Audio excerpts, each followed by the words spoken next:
విడుమొరటోడు అని వాళ్ళు వీళ్ళు ఎన్నెన్ని అన్న పసి పిల్లవాడు నవ్వాడు.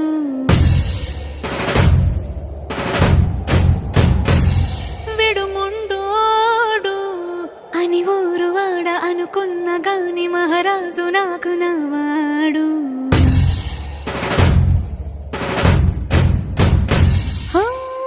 మాట పెడుసైనా మనసులో వెన్న రాయిలా ఉన్నవాడిలోన దేవుడెవరికి తెలుసును నాకన్నా.